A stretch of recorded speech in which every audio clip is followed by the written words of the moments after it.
Você está prestes a dar um dos passos mais importantes da sua vida, o casamento do civil. Mas antes de dar esse grande passo, há muitos detalhes importantes a serem considerados. Este episódio é para você que deseja conhecer as regras e aspectos jurídicos do casamento civil. Fique aqui comigo até o final e saiba como tornar o seu casamento civil uma experiência memorável e sólida.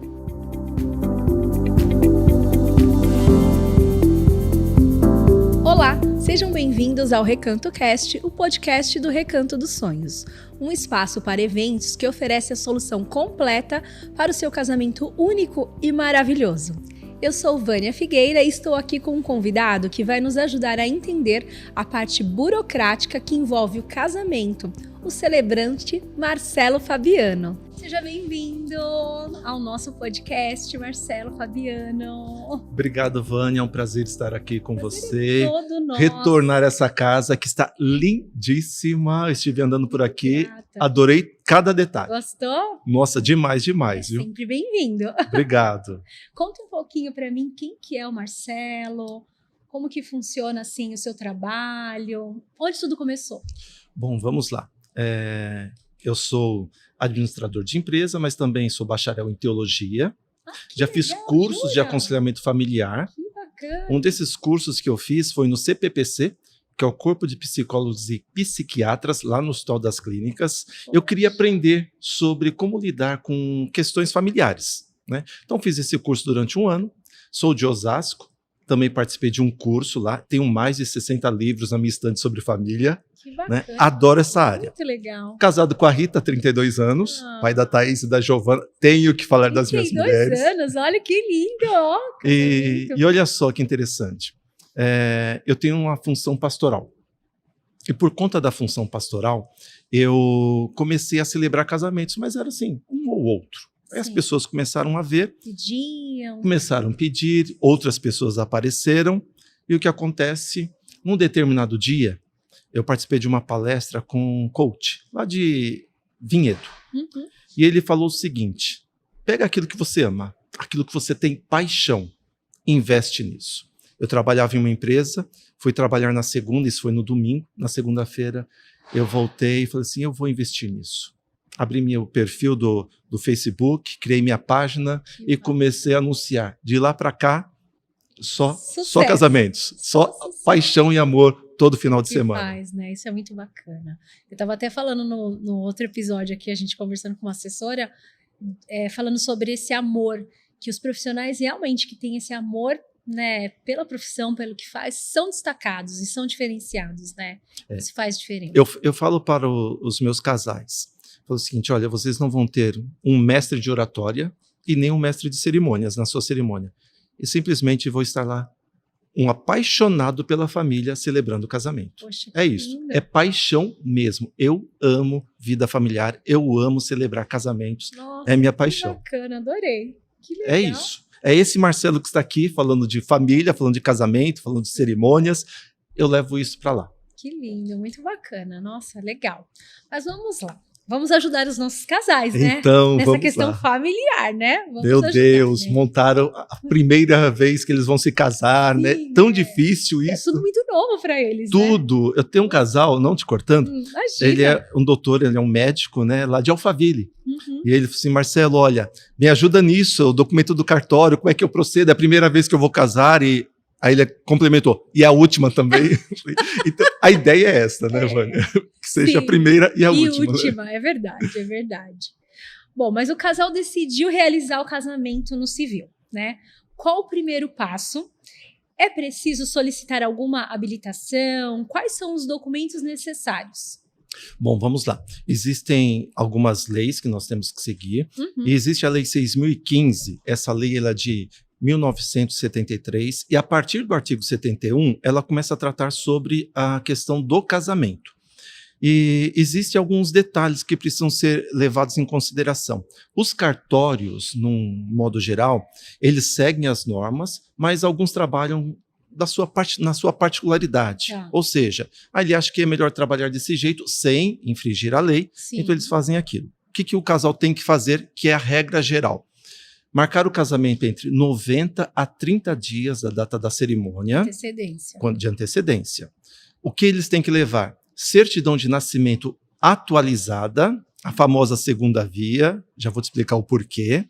CPF ou RG, pode ser a CNH também. Comprovante de endereço de um dos dois. E o que mais? 2 testemunhas maiores de idade e pagar a taxa do cartório. Aí a pergunta: por que a certidão de nascimento atualizada? Bem pontuado ainda, né? Isso. Olha só. Aqui no Brasil, até um tempo atrás, há uns anos atrás, não era necessário.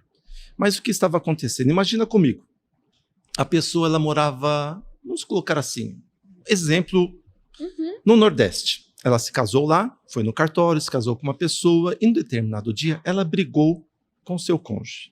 Ela sai de lá e vem para São Paulo. E ela traz consigo a sua certidão de casamento e a sua certidão de nascimento, que já perdeu o valor. Aqui em São Paulo, ela conhece uma outra pessoa. E ela falou assim, vamos nos casar? E o que ela fazia? Pegava a certidão de casamento e escondia ou rasgava, pegava a certidão de nascimento, ia no cartório e se casava de novo. Então, o sistema cartorário, para evitar a poligamia e bigamia no país, eles falam o seguinte: você precisa, para marcar o casamento, trazer uma certidão de nascimento atualizada com, no máximo, 90 dias. Então, a pessoa tem que pedir no cartório de origem dela a certidão de nascimento, a segunda via. Aí o cartório de lá falou o seguinte: meu querido, você não tem mais certidão de nascimento, você tem certidão de casamento. Você é casado. Ah, entendi. Olha só. É isso. Aí agora não tem mais como burlar. Brasileiro dá-se um jeitinho para tudo, né? Nossa, que incrível. Acontecia muito disso. Imagino. Muito. Bom, o casal marcou o casamento e precisa então da certidão de habilitação. O cartório ele vai publicar hoje em dia nas redes sociais, né? Tem o jornal eletrônico, antigamente era no jornal físico. Sim. Publica o nome deles. Se existir alguma coisa contrária, eles colocam esse impedimento. E a certidão de habilitação é um documento que diz o seguinte: olha, fulano e cicrano estão habilitados a contrair esse matrimônio. Não há nada contrário a isto. Aí sim, eles estão habilitados, juiz de paz, ou um líder religioso, ou um mestre de cerimônias pode realizar a cerimônia. Legal. Interessante. Então, assim, é o básico, né? O básico. Os princípios básicos para poder agendar o casamento no civil. No civil. Bom, e os documentos necessários para um casal solteiro que mudam para um casal divorciado? Assim, se eles são divorciados ou viúvos, não sei, muda um pouco de um que é solteiro, assim, o normal, né? Seria solteiro. A documentação é a mesma. O que difere é o seguinte: a pessoa que é divorciada, ela vai precisar da certidão de casamento com a averbação do divórcio dela. Que foi realizado o divórcio. Isso, que foi realizado. Precisa comprovar isso, tá? Alguns lugares pedem até o formal da partilha. O que é isso? Quando tem os bens que foram partilhados, né? Precisa levar, dependendo do regime que a pessoa adotou. Tá. Imagina você casa com uma pessoa, aí você está com os bens lá e de repente chega a ex e fala assim: isso aqui é meu, isso aqui é meu, porque está aqui na nossa partilha. Tá. Então precisa ter a certidão de casamento com a averbação do divórcio. No caso de viuvez, é a mesma coisa. Todos os documentos, inclusive, nesses dois casos, 2 testemunhas também. Tá? No caso de viuvez, vai precisar também da certidão de casamento e a certidão de óbito original para provar que a pessoa é viúva, né? E também, se houver dependentes, se houver aqueles bens, né? Se tem alguns bens para serem partilhados, também tem que levar toda essa documentação. Porque ela vai casar, aí chegam os filhos, vocês estão usando o que é nosso. Então tem todos... Tem que ter. A legislação ela é muito séria nisso. Eu aconselho aos casais, sempre quando tiverem nessa questão, se já estiverem bem resolvidos, ok, mas se tem dúvidas, procura um advogado de família. Para orientar. Eu acho que é válido, viu? Porque são muitos detalhes. Interpretação da lei também tem muitos detalhes, né? Tem muitos. É verdade. Boa dica, né? Então, fora todos os demais são iguais, né? E aí mais essa questão desse documento vamos falar, a certidão de nascimento ou de casamento com averbação, né? Sim, que homologando tá. ali a pessoa. Eles colocam até no rodapé, num cantinho, e fala assim: olha, a pessoa já está divorciada ou é viúva. Aparece bem simplesmente, Sim. bem simples, né? Uma maneira Mas simples de falar. esse, né, que precisa até, faz total sentido, né? Tem que ter, né, gente? Se não, casar com todo mundo aí não pode, dá, né? Não pode, aqui no Brasil não. Né? Pelo menos isso, né? Pelo menos, né? Bom, a gente sabe que no casamento civil são solicitados testemunhas, você até comentou agora, né? Qual que é a importância e o papel dessas testemunhas? Na realidade, serve para quê? Testemunha, né? Porque tem pessoas que não querem chamar ninguém, né? E aí? Precisa. Tá. Na realidade, o casamento no cartório, no civil, é um contrato de casamento. Por exemplo, se eu vou alugar uma casa, se eu vou fazer um contrato com alguém, eu preciso assinar, ou a outra pessoa também assina, e já viu que aparece lá 2 testemunhas? Por quê? Para firmar aquele pacto ali, para comprovar aquilo. Tá. Então, as testemunhas do casamento civil servem para quê? Para provar a identidade dos noivos.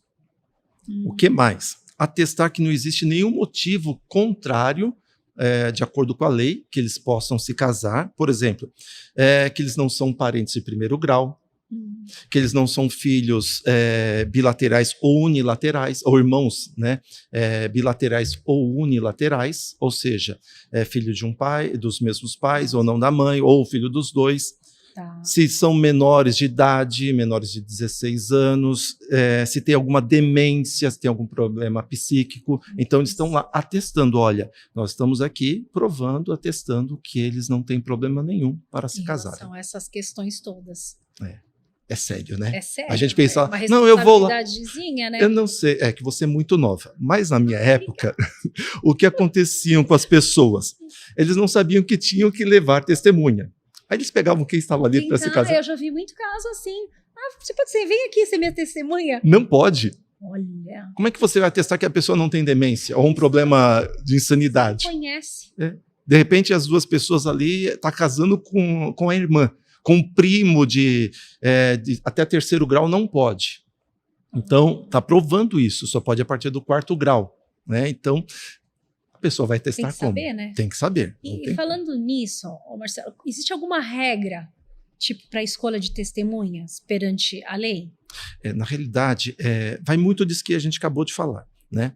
Tem que conhecer os noivos, né? Tem que ser maiores de idade, tá. Não precisam ser da família, mas a lei diz que podem ser pai e mãe. Aí entra outro detalhe. Alguns cartórios não aceitam. Sério? E por qual motivo? Eles acham que tem a questão de coação. Tá? Na minha cidade, existem 2 cartórios. Eu não vou falar qual, tá? De repente gera algum problema. Mas assim, um cartório não tem problema nenhum.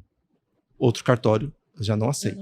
Os cartórios, eles têm liberdade para isso. Tem cartórios que falam que as testemunhas e os noivos têm que abrir firma e reconhecer a firma no documento, quando é casamento com efeito civil. Sim. Outro cartório não, só do celebrante e acabou. Então, cada um interpreta ali, mas não pode fugir da lei. A lei magna, ela que manda, tá? Então, toda aquela questão das informações que a gente acabou de passar aqui, as testemunhas têm que saber do noivo. Então, a gente tem que escolher alguém que é conhecido, que convive com a gente, né? Não qualquer um. Pode ser alguém que faça sentido para a sua vida também, né? Isso. Fora todas essas regras, né? Na realidade, olha só, os cartórios entendem o seguinte: a testemunha no civil é apenas uma testemunha. Agora, padrinho seria mais para o religioso, o casamento religioso, que é aquele que vai estar nos momentos difíceis e alegres do casal, né? Que vai estar ali acompanhando. Por isso o termo padrinho, né? Quando a gente batiza uma criança, olha, vamos apadrinhar, então eu vou cuidar quando o pai estiver ausente, a mãe estiver ausente, a gente vai estar ali próximo, né? Cuidando. Então, agora a testemunha não, ela está provando esses detalhes que a lei pede. Boa, legal, pontuar essa diferença, bem legal. Bom, agora falando sobre regime de bens. Quais são os diferentes regimes de bem disponíveis no casamento civil? E como o casal pode tomar uma decisão informada sobre qual regime se adequa melhor às suas necessidades, né, e circunstâncias individuais de cada um. Bom, vamos falar. O direito civil ele prevê 4 regimes de bens. Tá? Quando a gente fala regime de bens, a gente está falando dos bens que os dois possuem. Sim. Tanto os bens que a gente tem antes de casar e os bens que nós conquistamos juntos, né? Então, esse regime de bens vai administrar como esses casais vão administrar os bens que tiveram e os que vão adquirir. Tá. E eu volto a frisar, é sempre bom procurar um advogado, principalmente se você tem muitos bens antes de casar, se você é um empresário, se você tem... Muito importante. Isso é muito importante, porque aí ele vai abrir um leque de informações que vão te direcionar para o melhor. Sim. Porque tem pessoas que casam, comunhão parcial de bens. E aí, o que é isso? Nem sabe, né? E assim, você está falando, assim, às vezes as pessoas estão tomadas, e eu acho que é natural nesse momento, por uma emoção muito forte, um amor que faz parte desse momento, né? E que ótimo, né, que tá. Só que não se atentam a isso, né? Exatamente. Mas que é? Isso significa o quê, né? É porque, Vânia, as pessoas quando estão ali marcando um casamento ou se casando, é aquela antiga frase, né? Até que a morte nos separe. Não pensa, né? Nem quer, né? Porque o que você falou é único. É único. É pra ser, né? Você que trabalha com eventos, eu também que trabalho com casamentos, a gente quer, olha, é para sempre isso. Eu só quero ver vocês nas bodas, né? Celebrando mais e mais anos de casados, né? Mas, infelizmente, não é a realidade. Então, tem que se pensar no que pode ou não acontecer. Vamos nos resguardar. Hoje nós temos 4 regimes que regem tudo isso aqui. O mais comum é a comunhão parcial de bens. Inclusive, existe aquele contrato de união estável, né, que já coloca a comunhão parcial de bens. Não é um casamento, mas o que seria essa comunhão parcial de bens? Eu tenho os meus bens antes de casar, a Rita minha esposa, tinha os bens dela antes de casar. Tá. São meus bens, são os bens dela. Quando nos casamos, então agora tudo que era antes do casamento pertence a mim, pertence a ela. É individual. Nos casamos, agora são dos dois. Se houver uma separação, o que acontece? O que era meu antes do casamento continua sendo meu, o que era dela antes do casamento continua sendo dela. O que nós adquirimos quando nos casamos juntos, separa em 50%. Por isso que é comunhão parcial de bens. Por que parcial? Antes... O anterior. Ninguém mexe. De repente, se você tem um apartamento, se você tem uma casa, é meu, está no meu nome. A não ser que você faça lá um documento para mudar isso. Existem mais 3. E essas outras 3 precisam ser feitas um pacto antinupcial e precisa ser lavada uma escritura no cartório de notas. Quais são esses outros 3? Comunhão universal de bens, ou seja, tudo que eu tinha, tudo que a Rita tinha, a gente se casa, se torna nosso. O que é meu é seu e o que é seu é meu. Independente de quando foi conquistado. Independente. Então, essa é a comunhão universal de bens. Tá. E tem a outra, a terceira, que seria a participação final nos aquestos. Como é essa? Essa daqui é o seguinte. Essa daqui é trabalhosa, mas vamos tentar explicar aqui. Vou tentar passar. O que é meu, o que é seu é seu. Tá? O que eu tinha antes de casar é meu, o que você tinha antes de casar é seu. Nós nos casamos. O que eu comprar casado com você continua sendo meu, o que você comprar continua sendo seu. Não tem vínculo. Tá? Se houver uma separação, eu fico com a minha parte, você fica com sua parte. Está tudo resolvido. Está tudo resolvido. Como não tão essa mesmo? Participação final nos aquestos. Nossa. É um nome chatinho, até escrevi aqui para... mesmo. Porque é chatinho. Mas olha só que interessante esse daqui. Imagina que eu estou casado, eu contraí uma dívida e a minha esposa paga essa dívida. Eu tenho uma dívida de 100%, ela paga 60% da minha dívida. Quando eu vier a separar, eu tenho que pagar os 60% para ela. Imagina, você tudo que fizer, você tem que fazer uma planilha. Isso daqui eu comprei, está no meu nome. Guardar notinhas, guardar tudo que você Isso é compra. meu, isso é teu. Isso é meu, isso é teu. Chato, né? Chato. Muito chato. E eu acho que não tem muito a ver com a questão casamento, não é? Casamento. Ainda não mais tem. você, nessa questão de família, acho que não sei, né? Cada um, é óbvio, né? A gente casa Mas por não amor. vai de encontro, né? Não, eu casei, não celebrei, né? Sabe aquele casal que fala assim, gente, eu não quero celebrar esse casamento? Sei. Porque Eu, eles falam eu assim, brinco que aqui é os casamentos que parece que é de mentira. é. Não tem? Então, uns que não- eu fiz a reunião com um casal, falei, gente, eu não quero celebrar o casamento Eu te deles. entendo. Né? E não celebrei, porque eles não me escolheram. Por quê? Que bom, Eu sorte gosto- a sua. Eu gosto de falar sobre o amor. Ele me cortou, Marcelo, eu quero que você entenda a nossa realidade. Nós estamos casando por conta de protocolos. Mentira. Não queremos que fale de amor. Ah, nossa, eu também ia ter dificuldades desse. Difícil, né? Difícil. Difícil. Nossa. Gente, aí eu falei assim, que eles não queiram Sou fechar eu. comigo, que eles não queiram fechar comigo. E não Nossa, fecharam. Ainda bem. Né? Porque não faz muito sentido, porque É, você e- acredita, né? Então, essa participação final nos aquestos né, não dá, Não parece. nos Parece leva para esse pensamento, né? Sim. Não sou contra quem Sim. casa com isso, mas é o nosso ponto de vista, a gente tem a liberdade de pensar, né? Uhum. E existe a quarta, que é a separação de bens, né? Que é utilizada para as pessoas que são maiores de idade, os viúvos, menores de idade. Então, para já deixar os bens separados, a pessoa de 70 anos não entende muito das coisas, né? Já Sim. não tem um raciocínio bom. Então, a família já quer que seja com separação de bens. Tá. Então, todos esses outros três têm que ser feitos um pacto antinupcial e deve ser registrado em escritura pública num cartório de notas. E muitas vezes precisa-se de um advogado neste momento. Para fazer intermediar isso aí. Exatamente. Interessante. Tem coisas, Olha, tem legal, detalhezinhos, né? Nossa, mas bem legal. Não sei se todo mundo sabe aí. São 4, né? São 4. Dessas 4 questões. Eu acho que a mais utilizada é a primeira, É né? a primeira, comunhão parcial de bens. É a que mais acho que os casais. Se não falam nada qual vai ser o regime ali com a pessoa que está marcando o casamento, ela já coloca comunhão parcial. Esse, né? Já é padrão. Já É o padrão. É o que mais. Coloca 95% dos casamentos Sim. comunhão parcial de bens. Interessante, gostei, hein? Tinha umas aí que eu não conhecia. Muito legal. E vocês que estão acompanhando este episódio, estão em qual fase do planejamento do casamento? Já encontraram espaço para a sua festa dos sonhos? Aqui no Recanto dos Sonhos, nós oferecemos a solução completa para o seu casamento do jeitinho que você sempre sonhou. Agende uma visita, vamos adorar receber vocês aqui. Bom, Marcelo, isso agora sobre a troca de sobrenomes. Depois do casamento civil, como que funciona? Tem casal que troca o sobrenome, né? E tem casal que não troca, que fica com o mesmo nome de solteiro, né?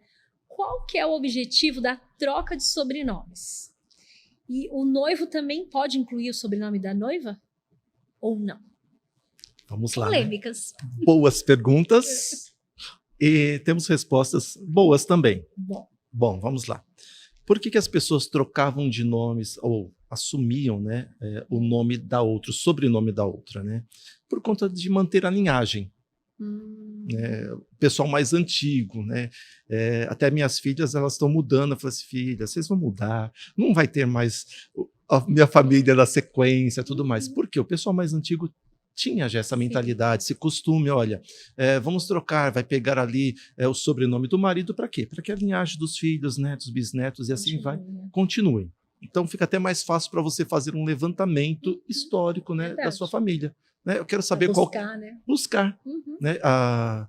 A minha irmã, se não me falha a memória, ela estava buscando isso. Meu primo também, buscando a linhagem deles. Muito legal, é muito legal isso. E você começa a descobrir que vem pessoas de outros países, principalmente Itália, né? Os italianos, quando vieram para cá. Então, tem muita linhagem italiana na nossa família. Que legal. Apesar de eu ser Marcelo Fabiano dos Santos, né, que é um nome comum, não menosprezando, gente, me entendam bem, não menosprezando Santos, sim, tá? Mas assim, Silva, que são sobrenomes comuns, né? Mas assim, né, eu deveria ter pego Lopes da minha esposa, mas ela pegou o Santos mesmo. Fazer o quê? Nós não tínhamos esse conhecimento. Sim. Mas pode sim mudar. Eu posso pegar tanto da minha esposa, quanto a minha esposa pode pegar o meu. Ah, não tem. É. Tipo, porque antigamente era a esposa pegava do marido. Do marido. Isso era uma regra, não era? Então, eu não sei se era a regra, porque já faz tanto tempo e de muitos anos, bastante tempo para cá, de vários anos para cá, já se pode fazer isto. Sim. Por que as pessoas estão fazendo isto? Por conta de que tem muita gente querendo mudar de país. Principalmente Portugal, Itália, né? Então as pessoas, eu tenho um nome comum, Santos. Eu vou me casar com alguém que tem algum nome italiano. Sim. Ela tem um nome italiano. Eu posso pegar o sobrenome dela. Então não tem mais essa regra de proibir, só pode pegar do marido. Não, Sim. pode pegar tanto o dela, pode pegar o dele. O que não pode mudar? O nome e o nome composto. Por exemplo, eu sou Marcelo Fabiano. Eu não posso trocar o Fabiano e também não posso trocar o Marcelo. Agora, o sobrenome, de boa. Ah, que legal. Porque eu lembro assim, sei lá, uns 20 anos, acho que até mais, uns 30 anos atrás, eu lembro muito que as mulheres, elas carregavam o nome como obrigação do marido. Do marido. Por conta da linhagem. Para manter a linhagem. Era tipo, você no cartório, não tinha como, você era obrigada. Eu falo isso por experiência. Por experiência. Que não tinha opção de não pôr. Há uns 30 anos atrás, não tinha opção de você não colocar. E hoje, eu acho que eu me perdi no tempo, porque se tornou tão comum. Hoje, né? Então eu já nem lembro quando que mudou isso. Sim, faz muitos anos, eu acho. Mas não era comum. E que bom, né, que eu acho que mudou. Eu tenho um casal de amigos, e eles foram marcar o casamento, estavam lá no cartório marcando, e o sobrenome dele é um nome comum, né? Silva, e o dela é um nome italiano. E ela estava tirando o nome dela e colocando o dele. Aí a gente falou assim, mas por que você vai pegar o sobrenome dele se o teu é mais bonito? Aqui era questão de beleza, não de morar fora. Sim. Não menosprezando, gente, me entendam bem. Né? O Silva, senão vou ser rechaçado aí nas redes sociais. Mas olha só, e pode fazer isso? Pode. E a escrevente já tinha feito já o documento, falou assim, pode. Ela rasgou aquilo ali, vamos lá, vamos mudar. E mudou ali na hora, e agora ele tem o sobrenome dela, que ficou até mais bonito. Mais bonito, sim. Bem mais bonito. Não vou falar qual que é para não me autorizar. Mas Silva todo mundo tem, né? É comum, né? E Santos também, Silvio Santos, né? Tá bom. Então, é verdade. Silvio Santos é mais tradicional, vamos dizer, né? Se bem que é o Cenoura Bravanel, né? Mas... É verdade. Eu estava conversando com uma pessoa hoje que ela falou, ai, nossa, não, eu resolvi ficar com esse sobrenome que era do ex-marido. Porque é bonito. É bonito, né? É legal. Porque tem uns sobrenomes que são imponentes, né? Sim, por exemplo, Vânia Figueira. Né? Figueira parece que são dos cristãos novos, dos judeus, não é isto? Da parte do meu pai. Do seu pai. Meu pai tem descendência de espanhol e da minha mãe é Martins, que é descendência de português. Que meus avós são portugueses. São portugueses, né? Então, Figueira, né? Entre Figueira e dos Santos. Ou Silva. A gente fica com a Figueira, não é? É verdade. Até que a Figueira não separe, né? É verdade. Mas é interessante isso daí, viu? Bom, agora falando em impedimentos, quais seriam alguns impedimentos legais para o casamento no civil? Que não seria possível.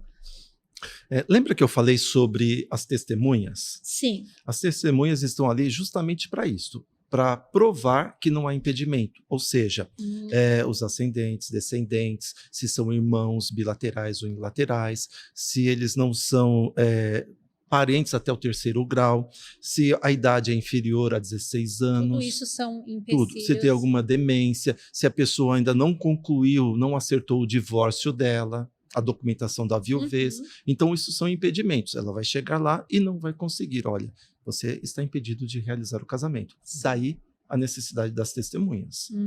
Porque esses itens, eles impedem o casamento. De acontecer. Inclusive, ter uma testemunha também impede. Impede. Precisa ter a testemunha. Não adianta querer pegar qualquer um que está passando na rua. Vem aqui. Vem aqui. Mas quem é você? Você conhece o casal? Encacinando para você. Eles perguntam, há quanto tempo vocês se conhecem? Olha. Eu conheço ele, nós estudávamos juntos, nós somos parentes. Então, tem essas questões. Legal. Até mesmo aquela questão, né? Eu não posso celebrar o casamento da minha filha. Não posso assinar, porque eu sou parente dela de primeiro grau. Ah, não pode ter um vínculo, né? Não pode ter vínculo. Olha, A lei é muito clara nisso. muito bom. Bom, sobre a cerimônia agora, né? Fazer no cartório é obrigatório? Qual que é a diferença de um casamento civil realizado em cartório e um casamento civil realizado em espaço, por exemplo, como recanto ou qualquer outro, né? Bom, vamos lá. Qual que é essa particularidade? A Lei 6.015, ela trata sobre essa formalidade, né, da união de duas pessoas, o registro do casamento. E ela diz que existem duas modalidades, que são duas modalidades importantes para se oficializar a união de duas pessoas. A primeira delas é o casamento perante o juiz de paz, nas dependências do cartório, ou você pode levar o juiz até o local da cerimônia, que é o casamento em diligência. Você paga para o juiz ir até o local. O juiz já entrega ali, naquele momento, tanto no cartório quanto no espaço, ele entrega a certidão de casamento. E a lei também diz que existe uma outra modalidade, que também é amparada pela lei, muita gente acha que não é amparado, mas a Lei 6.015, a partir do artigo 71, ela diz que pode acontecer, que é o casamento religioso com efeito civil. Por que a lei chama de casamento religioso com efeito civil? Porque a lei diz o seguinte, que somente uma autoridade religiosa é quem pode substituir o juiz de paz fora das dependências do cartório. Seja ele um padre, um pastor, pai de santo, mãe de santo, um rabino, desde que procurou o CNPJ daquela instituição, vai encontrar aquele responsável por aquela entidade religiosa. Essa entidade religiosa, ela pode tem o poder de celebrar o casamento, que é o casamento com efeito civil, que a gente chama, vamos fazer com efeito civil. Qual que é a diferença? Tudo tem que ser feito no cartório primeiro. Marcar o casamento no cartório, no prazo certo, entre os 90 a 30 dias, levar testemunhas, levar a documentação. Você pode casar no cartório lá e já recebe, no dia marcado, a certidão de casamento. No caso da cerimônia com efeito civil com um religioso, esse religioso ele vai emitir o termo de casamento, mencionando data, local, os dados dos nubentes, né, dos noivos, duas testemunhas também, onde foi publicado a habilitação, se foi publicado os dados dos noivos no jornal eletrônico, onde vai colocar tudo ali. O oficial assina, os noivos assinam e duas testemunhas também. A assinatura do celebrante é reconhecida a firma e os noivos têm, dependendo do cartório, até 30 ou 90 dias para ir lá trocar essa certidão, esse termo de casamento, pela certidão de casamento. Aí eles vão lá e fazem. Fazem. Mas existe um detalhe aí que eu gosto muito de lembrar aos noivos, né? Por exemplo, eu celebro com efeito civil e eu posso fazer em qualquer local. A pergunta é, eu vou celebrar aqui no Recanto. O Recanto é em São Bernardo. Eu moro em São Paulo. Eu preciso ir no cartório de São Paulo ou de São Bernardo? Não, eu tenho que ir no cartório de São Paulo, da minha região. Onde você está. Por isso que eles pedem o comprovante de endereço. Por exemplo, Osasco, onde eu vivo, onde eu moro, existem 2 cartórios. Osasco não tem leste-oeste, é zona norte e zona sul, que ele é comprido. E o que acontece? As pessoas que moram na zona norte de Osasco, elas vão para o segundo cartório. Quem mora na Zona Sul, que é dividido pelo Rio Tietê, né, vai para o primeiro cartório, porque eles trabalham com CEPs. E eu posso celebrar aonde eu quiser, em qualquer local do país. Eu tive um casal aqui da Zona Sul de São Paulo, que se casou lá em Arraial do Cabo, no Rio de Janeiro. Eu fiz com efeito civil, de boa. Legal.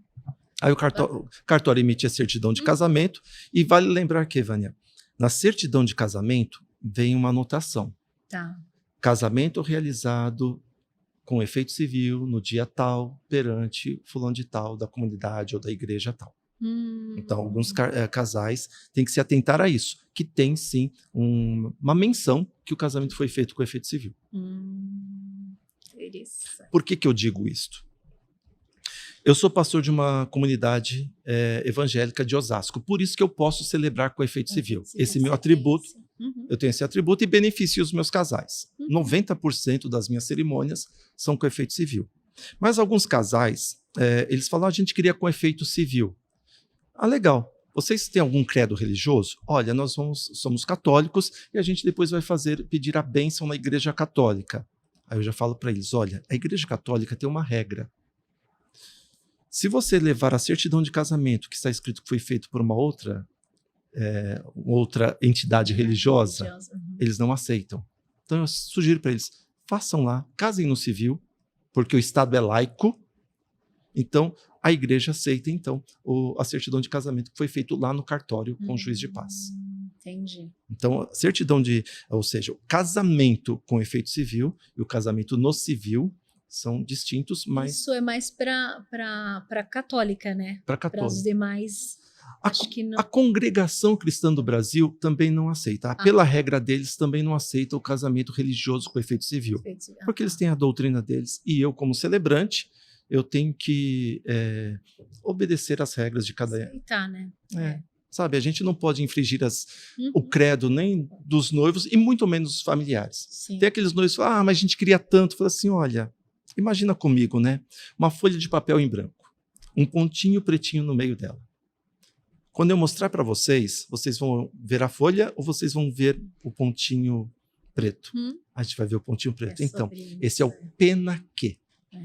Sabe o que é o penaquê? Foi tudo lindo, belo e maravilhoso. Penaquê teve aquele pontinho ali que atrapalhou. Então, eu não posso trazer nenhum mal-estar para os noivos e para os familiares. Né? Mexer com o credo das pessoas é muito triste isso, né? É verdade. A gente tem que respeitar tudo. Tem que respeitar. Acho que é básico, né? É o básico para a convivência em sociedade. Já começa por aí. Né, a questão familiar, né? Porque você está unindo famílias, né? Respeito. Tudo bem, a família dela é católica, ele é budista, como eu já fiz. É católica, é judeu, também já fiz. Os dois são católicos, um é de um credo, outro é de outro. Então a gente tem que respeitar. E eu procuro abrir isto, porque a lei, ela nos permite fazer isso, mas as instituições religiosas têm as suas normas também. Tem. A gente tem que obedecer, respeitar. Verdade, O respeito é a base de tudo. Sim, é verdade. Bom, você quer trazer algo a mais que você acha importante e relevante para os casais em relação a todo o seu conhecimento, a essa bagagem que você tem, né? É tão difícil de falar sobre isto, né? Porque tem tanta coisa, né? Muita, né? Mas vamos lá. Vida 2 não é fácil, mas também não é impossível. Bom. Eu estou casado há 32 anos com a minha esposa, com a Rita, a minha primeira e única mulher. Nós namoramos há 36 anos. Eu costumo dizer que nós namoramos porque nós namoramos mesmo. Nós viajamos juntos, nós vamos para show, para musicais, para espetáculos, vamos para cinema, nós vamos para shopping center, pegamos o carro e vamos para hotel fazenda, pegamos o avião, vamos para algum lugar. O que destrói um relacionamento é a rotina. A gente acha que casa, Vânia, e agora a gente tem que ser sério. Não pode mais sorrir, não pode mais brincar, não pode mais namorar. Agora a gente pode. A gente pode viver a vida de namorados casados. A gente pode curtir muito mais. Mas a gente tem filhos. Deixa o filho com alguém, vai curtir um cinema. Tem o seu momento a dois, né? As minhas filhas falam o seguinte, você só quer sair com a mamãe. Eu casei com a mamãe. Agora vocês estão namorando, a outra já casou. Então é isto, é curtir a vida, cada detalhe da vida. Não espere o momento certo. Todo momento é o momento certo. É o momento certo, né? É verdade. Nossa, muito legal. Muito incrível. Acho que isso vai bater aí no coração de muitos casais, de muitas famílias. Porque essa rotina é o que acaba acontecendo com muitas pessoas, né? Eu acho que é a tendência da gente cair nessa questão do automático, de só estar reproduzindo, né? Só mais um dia, só mais um dia. Não, esse é mais um grande dia, né? Eu acho que isso faz total diferença, né? Nas nossas vidas. Temos que acordar e lembrar, é um novo dia. É um novo dia. E que graça, né? Obrigada. E eu falo o seguinte, né? Eu tenho isso dentro de mim, de acordar pela manhã, abrir meus olhos e tá a pessoa que eu escolhi há 32 anos atrás do meu lado. Que lindo. É isso, Ai, é trabalhar que lindo. isso. Essa é a ideia do casamento. Todos nós falhamos, todos nós temos erros, mas o grande Estamos lance aqui. exatamente. Ninguém é perfeito. É. Enquanto nós estivermos nessa carcaça chamada isso. corpo humano, Estamos evoluindo. Estamos. Eu falo muito isso. e não podemos involuir, Não. temos que evoluir. Só pra frente, só É isso evoluir. mesmo. É Isso verdade. mesmo. Que legal, nossa, muito bacana. Muito bacana. Muito grata, muito obrigada. Muito gostoso, assim, a nossa comunicação, a nossa troca. Acho que foi bem legal. Espero aí que os casais também tenham gostado, né? Também espero, né? Você quer deixar alguma mensagem? Bom, eu quero agradecer, né, Obrigada. pelo convite de estar aqui. Gente, se vocês não conhecem o Recanto, venham conhecer. Eu já estive aqui algumas vezes, mas eles reformaram tudo. Tem uma cozinha aqui. Bastante. A cozinha dá pra gente tirar foto dentro dela. Tá sensacional. Tá? Eu tô apaixonado por tudo aqui. Obrigada. Mas assim, casamento, como eu disse, é uma união de almas também, né? E almas imperfeitas. Ninguém é perfeito. E lutem para não chegar na perfeição, mas para chegar na convivência, uma convivência agradável. Vale a pena, não desistam dos seus sonhos. Todos nós sonhamos e não deixe ninguém e nada roubar o sonho de vocês. Esse é o meu desejo para vocês e obrigado por ter me convidado a estar aqui nesse bate-papo tão gostoso. Obrigada. Gratidão aí pela troca. Muito obrigada. Eu viu? que agradeço. Bom, agradeço a todos vocês aí. Espero que tenham gostado. Compartilhe, comente aí. Um beijo e até o próximo episódio.